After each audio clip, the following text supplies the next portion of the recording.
আপনারা শুনলেন আজকের এই নিখিল ভারত বাঙালি সমন্বয় সমিতির তাদের নিজস্ব দাবির কণ্ঠস্বর। হ্যাঁ, এটি তাদের প্রাপ্য দাবি, আর এই দাবিকে সামনে রেখে ঐক্যবদ্ধ হয়ে আজ অনুষ্ঠিত হলো দেশ ও বিদেশ থেকে আসা গুণীজনের সংবর্ধনা। উলুধ্বনি দিয়ে মুখরিত হয়েছিল এই অনুষ্ঠানটি আয়োজিত হয়েছিল দ্য ফ্রেন্ডস মিশন বিল্ডিং প্রাঙ্গণে।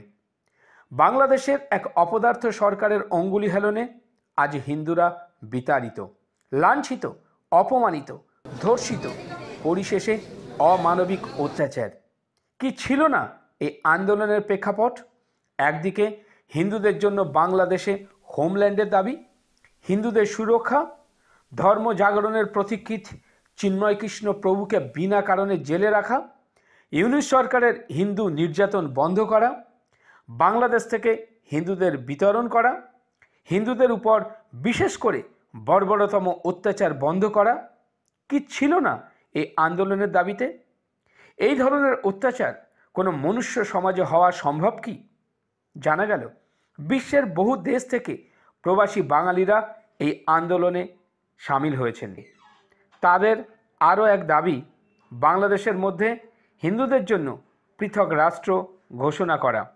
আমরা শুনব তাদের মুখ দিয়ে, যারা একসময় বাংলাদেশের মাটিকে আগলে রেখেছিলেন আর আজ তারা কি অবস্থায় আছেন। শুনুন। ইউনিশ সরকারের যেভাবে অত্যাচারিত হচ্ছে বাংলাদেশে, তো শুধুমাত্র কি আন্দোলন করেই কি সম্ভব হবে?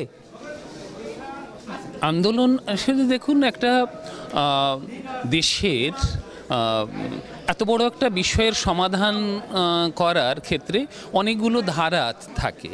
তার ভিতর একটি ধারা হচ্ছে তার আন্দোলন, অন্যদিকে আরেকটি ধারা হচ্ছে যে সরকারের উপর যদি আমরা এই আন্দোলন করে সরকারকে দিয়ে যদি তাদের একটি বার্তা পৌঁছে দিতে পারি, আমরা পৃথিবীর বিভিন্ন যে বহুজাতিক যে মানে যারা পৃথিবীটাকে নিয়ন্ত্রণ করেন তাদের কাছে যদি এই বার্তা পৌঁছে দিতে পারি যে সেই দেশের মানুষ অসুরক্ষিত, তাদের নাগরিক অধিকার থেকে তারা বঞ্চিত, প্রতি মুহূর্তে জীবনের ঝুঁকি নিয়ে তাদের বসবাস করতে হচ্ছে, তাদের নারী যারা তারা প্রতি মুহূর্তে তারা রেপড হচ্ছেন, ধর্ষিতা হচ্ছেন। এই ধর্ষণের ফলে, এবং শুধু ধর্ষণ ইচ্ছাকৃত এইভাবে করা হচ্ছে, তার কারণে তাকে বিতাড়ন করতে হবে। একটা প্রশ্ন, যে একটা দেশের প্রধানমন্ত্রী হয়ে সে পুরো আইনটাকে নিজের মতো করে কুক্ষিগত করে সাধারণ মানুষকে যেভাবে, চিন্ময় কৃষ্ণ দাসের মতো লোককে যেভাবে তারা জেলে ঢুকিয়েছে, এটাকে আপনি কি বলবেন? আসলে চিন্ময় কৃষ্ণ দাসকে যেভাবে জেলে ঢুকিয়েছে, এই যে রাষ্ট্র সবসময় চতুর এবং সে ক্ষমতাশালী। একটি আমি ধরুন আমার বাড়িতে আপনি এলেন, আমি আমার বাড়িতে আপনাকে পেয়ে, আপনি একা মানুষ, আপনি সংখ্যালঘু, আমার পরিবারে অনেকগুলো মানুষ আছে, আমি তো যা খুশি করতে পারি। আপনি কি করতে পারেন? আপনার ভয়েস সেখানে নেই। সংখ্যালঘুদের ঠিক তেমনি একটা অবস্থা তৈরি হয়েছে বাংলাদেশে। সেই বাংলাদেশের অবস্থা এমন একটা অবস্থায় পৌঁছেছে, সেখানে আইন নেই, বিচার নেই, পুলিশ এবং প্রশাসন কোনোভাবেই কোনো কারোর উপর হস্তক্ষেপ করছে না, থানাগুলো সবাই অকেজো হয়ে দাঁড়িয়ে আছে। আজকের এই অনুষ্ঠানের অ্যাকচুয়ালি উদ্দেশ্যটা কি? আজকের এই অনুষ্ঠানের মূল উদ্দেশ্য হচ্ছে ওপার বাংলায় এবং এপার বাংলায় বিভিন্নভাবে উদ্বাস্তু ভাইদের উপরে যে অত্যাচারগুলো চলছে, অখণ্ড ভারতের ভূমিপত্র হচ্ছে যেসব মানুষগুলি ওপার থেকে আসছে বা এপাশে অনেক আগে এসছেন, অথচ কাগজপত্র এখনও যথাযথ করতে পারেনি, সেই সব মানুষগুলির উপরে যে ভারত সরকার এবং ওপাশে ইউনিশ সরকার সব মিলে সেই সব মানুষের উপরে যে টর্চারটা চালাচ্ছে, এটা কাম্য হতে পারে না। এরই তীব্র প্রতিবাদ জানিয়ে আমরা নিখিল ভারতের পক্ষ থেকে চাইছি যে ভারত সরকারের যাতে যারা আসছে সেই মানুষদের নিঃশর্ত নাগরিকত্ব দিক। আর আমরা চাইছি বাংলাদেশ সরকার ওখানে যেসব সংখ্যালঘু ভাইরা আছে, শুধুমাত্র বাঙালি মানে আমরা তথাকথিত হিন্দু বলছি নয়, খ্রিস্টান, বৌদ্ধ যারা আছে, এখানেও যারা আছে, প্রত্যেকটা মানুষ যেন মানুষের মর্যাদা নিয়ে জীবন করতে পারে। কেননা তারা জন্মসূত্রে তারা কিন্তু ভূমিপুত্র। ভারতবর্ষ ভাগ হয়েছে কিছু রাজনৈতিক চক্রান্তের ফল। সেই ফল আমাদের মতন সাধারণ মানুষ কী অপরাধে বারে বারে ভুগবো? দিনের পর দিন আমাদের মতন যারা উদ্বাস্তু ভাইরা এপার ওপারকে ধাক্কা লাথি ঝাঁটা খেয়ে বেড়াচ্ছে, কেন এটা হবে? বাংলাদেশে বিশেষ করে মহিলাদের ওপরে যেভাবে অত্যাচার হচ্ছে এবং ধর্ষণ করে তাদের ওপরে মুখে বিষ ঢেলে দেওয়া হচ্ছে, এটা কোন বর্বর জাতি করতে পারে? এই হিসাবে আপনি এই সরকার, ইউনিট সরকারকে কি বলবেন? আসলে এটা তো বর্বর জাতি তো অবশ্যই, এটা তো মানবিকতার ঊর্ধ্বে গিয়ে তারা এটা করছে না। আর তারা তো এটা অ্যাকচুয়ালি তারা কিসের জন্য এটা করছে এটা তারাই জানেন। তারা চাইছে হিন্দুকে পুরো উচ্ছেদ করে দিতে বাংলাদেশ থেকে। এখন তারা চাইছে যে বাংলাদেশ বলে যে আলাদা যে দেশটা, সেখানে কোনো হিন্দুদের কোনো অস্তিত্ব থাকবে না, তাই জন্য তারা এটা করছে। সেখানে শুধু মুসলমানরাই থাকবে, সেই জন্য তারা এই ক্ষোভ থেকে করছে। অথচ এদিকে দেখুন, তারা আবার এদিকে ভারত দখল করতে চাইছে। তারা চাইছে সারা পৃথিবীতে একটাই ধর্ম থাকবে, সেটা হচ্ছে ইসলাম ধর্ম। একটা মহিলাকে ধর্ষণ করে মুখে বিষ জ্বালা যায়, এটা কোনো মনুষ্য সমাজে সম্ভব? এটা তো অবশ্যই মনুষ্য সমাজে সম্ভব নয়। তারা এটা করছে যাতে হিন্দুরা থেকে ভয় পায়, তারা যাতে এখান থেকে চলে যায়, তারা তো সেটাই চাইছে। সেই উদ্দেশ্যের জন্যই তো তারা এটা করছে, যাতে কোনো হিন্দুগণ তারা যেন তাদের অধিকারের জন্য কখনো লড়াই আর না করে। আপনি একজন মহিলা হিসেবে একটা মহিলার উপরে এই ধরনের অত্যাচারকে আপনি কি সমর্থন করেন, না কি ধরনের শাস্তি হওয়া উচিত? তাদেরকে ফাঁসি দেওয়া উচিত, তাদেরকে জেলে আটক করা উচিত, তাদেরকে কেন্দ্রীভূত করে তাদের একটা আলাদা জায়গায় গিয়ে করা উচিত, যাতে কোনো রকম তারাও যাতে বুঝতে পারে যে এটা কত রকম অন্যায়। আমার কথা হচ্ছে তাদের তো অবশ্যই শাস্তি পাওয়া উচিত, কিন্তু তাদের তো বোঝা উচিত এটা কেন করছে, এটা কেন করবে।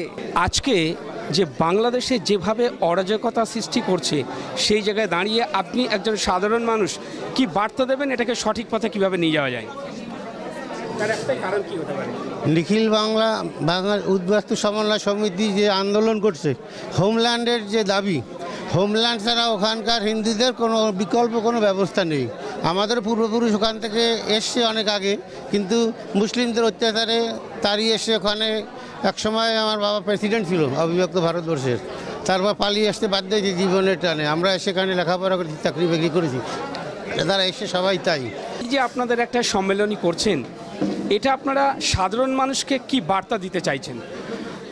দেখুন, এই সংগঠনটা ওপার বাংলার হিন্দু বাঙালিদের জন্যই এই সংগঠনটা তৈরি। কারণ স্বাধীনতার পরে যে বাঙালিরা ভারতবর্ষে বিভিন্ন জায়গায় ছড়িয়ে ছিটিয়ে বিভিন্নভাবে তাদের পাঠানো হয়েছে, তাদেরকে একত্রিত করা এবং তাদের সুবিধা অসুবিধা এইগুলো দেখার জন্য আমাদের এই সংগঠন তৈরি, মানে প্রায় 20 বছর আগে। তো পরবর্তীতে আমরা এই সংগঠনের মাধ্যমে ভারতবর্ষের বিভিন্ন উদ্বাস্তুদের নাগরিকত্ব নিয়ে আন্দোলন করেছি, তাদের বাংলা ভাষার দাবিতে বিভিন্ন স্টেটে আমরা আন্দোলন করেছি, তাদের কাস্ট সার্টিফিকেটের পরিপ্রেক্ষিতে আমরা আন্দোলন করেছি। কারণ এখানে যারা নমশূদ্র, ওয়েস্ট বেঙ্গলে যারা নমশূদ্র, রাজবংশী, পণ্ডক্ষত্রিয়, তারা কিন্তু বহির্বঙ্গে তারা জেনারেল কাস্ট, সেই উদ্দেশ্যে তাদের জন্য আমরা আন্দোলন করেছি। আপনারা আপনাদের মাধ্যমে এই সংবাদটা বিভিন্ন দিকে পরিবেশন করবেন, এই আশা রেখে আমি এখানে বক্তব্য। ইউনিট সরকারের যে এই যে অন্যায় চলছে, সেটাকে প্রতিকার করার উপায় কি? দেখেন, ইউনিট সরকারের সবচেয়ে প্রতিকারের মেইন হলো সদিচ্ছা। তার কোনো সদিচ্ছা নাই এটাকে প্রতিকার করার। এবার অ্যাজ এ হিন্দু হিসেবে যদি আমি বলি, আমরা ওদেশ থেকে এসছি, কিন্তু আমরা জমি আনিনি, আমরা সব ছেড়ে এখানে চলে এসেছি। এখন আমাদের সে কিভাবে প্রতিকার করবে জানি না, কিন্তু আমাদের ডিমান্ড থাকবে আমাদের জমি আমাদের আবার ফেরত দেওয়া হোক। কারণ একটা দেশ থেকে আরেকটা দেশের লোকজন আসলে সেই দেশের উপরে অনেক ধরনের বোঝা বাড়ে, সেই বোঝা যাতে না হয় সেই জন্য আমরা আমাদের সেই পূর্ববর্তী সেই জমির দাবিতে আমরা এখানে একত্রিত হয়েছি। এই যে বাংলাদেশে মহিলাদের ওপরে যেভাবে কঠোরতম অত্যাচার হচ্ছে, ধর্ষণ করে মুখের মধ্যে বিষ ঢেলে দেওয়া হচ্ছে, আপনি একজন মহিলা হিসাবে কি বলবেন? আমি বলবো এটার মানে প্রকৃত বিচার হোক, আর এর বিরুদ্ধে আমাদের যারা বাঙালি আছে প্রত্যেকটা লোকের তার বিরুদ্ধে আন্দোলন করা উচিত, যাতে এই মহিলাদের উপর আর কোনোদিন কোনো নির্যাতন না হয়। আমি সেটা সর্বাত্মকরণে চাই। কি ধরনের সাজা হওয়া উচিত এই ধরনের মানুষ?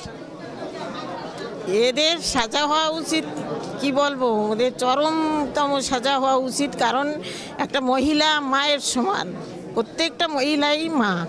তাদের উপরে যারা অত্যাচার করে তারা মানুষ নয়, পশু।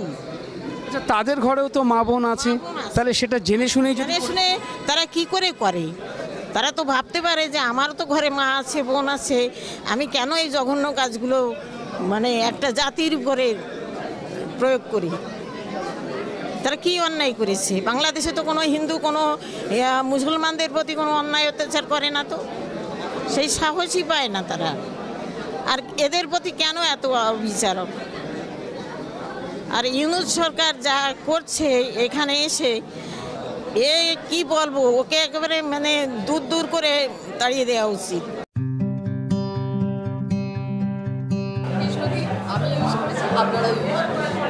আমি ইউজ করি, আপনারা ইউজ করবেন। আমি ইউজ করি, আপনারাও ব্যবহার করবেন। লর্ড কৃষ্ণ ঘি আমি ইউজ করি এবং আপনারাও করবেন। লর্ড কৃষ্ণ ঘি আমি হাসিবাদ আপনি ইউজ করি, আপনারা ইউজ করবেন। লর্ড কৃষ্ণ ঘি এটা আমি ইউজ করছি, অনেক উপকার পেয়েছি, আপনারাও করবেন। লর্ড কৃষ্ণ ঘি আমি ইউজ করছি, আপনারাও করবেন, খুব ভালো জিনিস। আমি একটা ঘি নিয়েছি লর্ড কৃষ্ণ ঘি, এটা মানে ভালো আর খুব কাজ হবে, আপনারাও নেবেন। লর্ড কৃষ্ণ ঘি আমি ইউজ করি, আপনারাও ইউজ করুন, খুব উপকার পাবেন। কৃষ্ণ ঘি আমি দেখছি, এটা ব্যবহার করে অনেক ঘি তো ব্যবহার করেছি, এটাও করে দেখব। লর্ড কৃষ্ণ ঘি আমি ব্যবহার করি, আপনারা সবাই ব্যবহার করি। লর্ড কৃষ্ণ ঘি উপকারী, আমরা ব্যবহার করছি, উপকার পেয়েছি।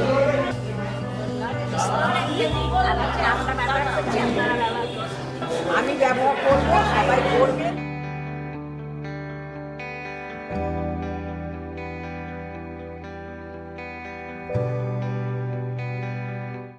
আজকের যে অনুষ্ঠানটা করা হলো, দূর দূর থেকে বহু মানুষ এসছে, আপনারা এই অনুষ্ঠানের মাধ্যমে কি বার্তা দিতে চাইছেন? বিষয়টা হচ্ছে সর্বপ্রথম বাংলা চ্যানেলের যারা ধারক বাহক তাদেরকে কোটি কোটি আন্তরিক প্রীতি শুভেচ্ছা ভালোবাসা জানিয়ে দুই চারটে কথা বলবো, যেহেতু আমাকে বলতে বলেছেন। আজকে যে দিনটা, এই দিনটা হচ্ছে মানব অধিকারের পূর্ণ মিলনযোগ্য। আজকে ওপার বাংলায় বাংলাদেশে যেভাবে হিন্দুদের উপর নির্যাতন, নারী নির্যাতন, অবৈধভাবে যেভাবে মানুষকে একদম গণপিটুনিতে মেরে দেওয়া হচ্ছে, এই যে ঐতিহাসিক মুহূর্ত গোটা পৃথিবীতে কোন ধর্মে, কোন বর্ণে, কোন লিপিতে লিপিবদ্ধ আছে মানুষ এইভাবে নৃশংস হত্যা করা যায়, এর প্রতিবাদে শুধু আমরা হিন্দুদের কাছে আবেদন না, সমগ্র বিশ্বের কাছে, জাতিসংঘের কাছে এই বার্তা পৌঁছাতে চাই। কারণ আমরা তো মানুষ হয়ে জন্মেছি না, সৃষ্টির সেরা জীব মানুষ। তো মানুষের ধর্ম কি মানুষকে এইভাবে নৃশংস হত্যা করা, নারীদেরকে এইভাবে মানে ধর্ষক করে তারপরে তাকে জ্বালিয়ে পুড়ে শেষ করা? আজকে ইউনূস সরকার যেভাবে তার সেনাবাহিনী বা তার দলবল নিয়ে যে কাজগুলো বাংলাদেশের মুখে করছে, বড় অবমাননীয়, বড় ভুল। এই ভুলের মাসুল তাকে গুনতে হবে। আজকের এই যে অনুষ্ঠান, এটার মূল উদ্দেশ্যটা কি? আজকে নিখিল ভারত বাঙালি সমন্বয় সমিতির পশ্চিমবঙ্গ রাজ্য কমিটি আজকে গঠন করার মূল উদ্দেশ্য, এবং সঙ্গে আমাদের কিছু লক্ষ্য আছে, যে লক্ষ্য নিয়ে নিখিল ভারত আজ দীর্ঘ 20 বছর লড়াই করেছে। যেমন নাগরিকত্ব, আমরা লড়াই করেছি বাংলাদেশের সংখ্যালঘুদের সুরক্ষার জন্য। আজ এই মঞ্চ থেকে একটা বিশেষ দাবি উঠে আসছে যে বাংলাদেশে যারা সংখ্যালঘু যারা আছে, যারা নিপীড়িত, আমাদের ভাই বোন যারা আছে, মহিলা ধর্ষণ করা হচ্ছে, মহিলাদের কিডন্যাপ করা হচ্ছে, হত্যা করা হচ্ছে, চাকরি থেকে জোর করে তাদের বাধ্য করা হচ্ছে চাকরি ছাড়তে, জমি দখল করা হচ্ছে, সম্পত্তি দখল করা হচ্ছে তাদের। মানে যেমন একটা সময় আফগানিস্তান থেকে হিন্দুরা বিতাড়িত হয়েছে, শূন্য হয়েছে, পাকিস্তান থেকে হয়েছে, এখন যে অবস্থা বাংলাদেশ আগামী 10 বছরে হিন্দু শূন্য হবে। তা আমরা কোনো অবস্থায় এটা মেনে নেব না। আমরা চলে এলেও আমাদের বাপ ঠাকুরদার জমির সম্পত্তিটা ওপারে রয়ে গেছে, জমির সম্পত্তি তো চাই। যেমন ভারত যখন ভাগ হয়, পাকিস্তানি যে মুসলিমদের জন্য যেমন পাকিস্তান নির্মাণ করা হয়েছিল, গঠন করা হয়েছিল, তদ্রূপ বাংলাদেশের সংখ্যালঘু যারা আছে তাদের অস্তিত্ব রক্ষার্থে বাংলাদেশের মধ্যে আলাদা ভূখণ্ডের দাবি আমরা এখানে রাখছি। আর শুধু রাখা না, এটা আমাদের লক্ষ্য, এটা আমাদের মিশন, এটা এর থেকে আমরা পিছু পা হব না। ঠিক বীরেন্দ্রনাথ যে বইটা রেখে সামনে রেখেছেন, এটার উদ্দেশ্যটা কি?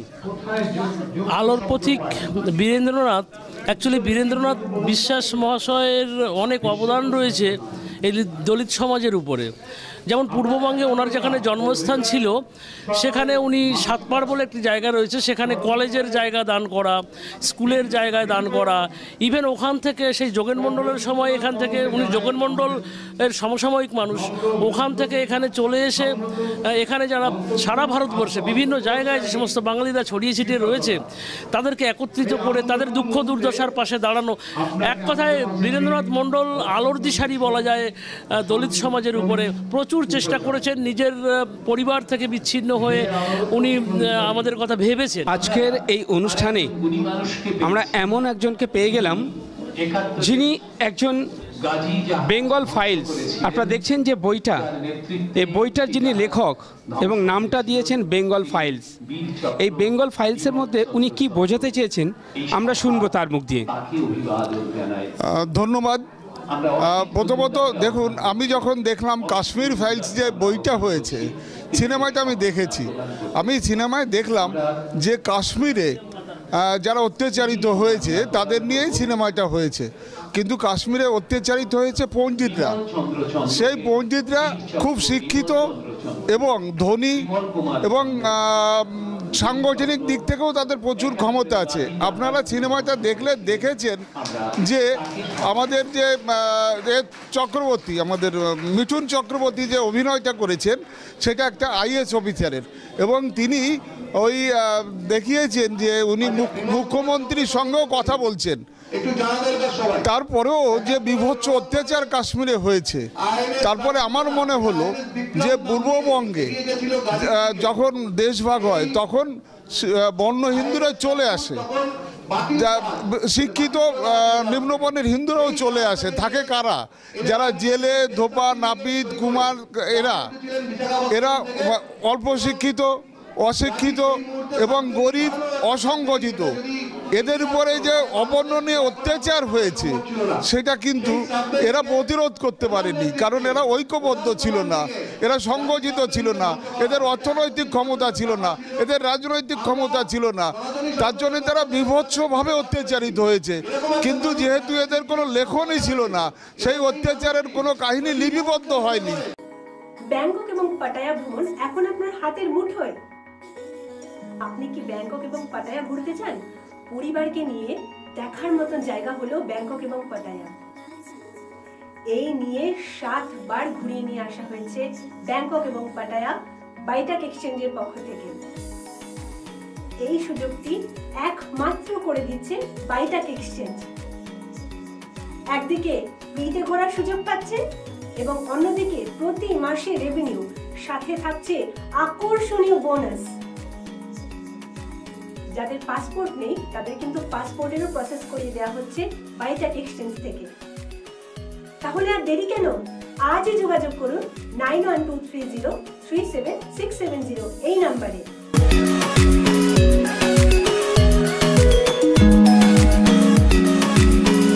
এই যে আমাদের ভারতবর্ষ থেকে যেভাবে আন্দোলন চলছে, আপনি বিদেশ থেকে যেভাবে আন্দোলন করছেন, সাধারণ মানুষকে, সারা বিশ্বের মানুষকে আপনি কি বার্তা দেবেন? এটা হচ্ছে, do you me to speak in English or Bangla? হ্যাঁ, আচ্ছা, যদি বিশ্ব হয় তাহলে আমি ইংলিশেই বলি। we're trying because Bangladeshi Hindus are really suffering, and this is nothing new. It has been happening since 1947, and after Dr. Yunus coming to power, and the Hindu persecution has been in worse situation in Bangladesh history, even worse than 1971, because 1971 Hindus actually managed to come to India and they became refugees, but this time India's borders are closed.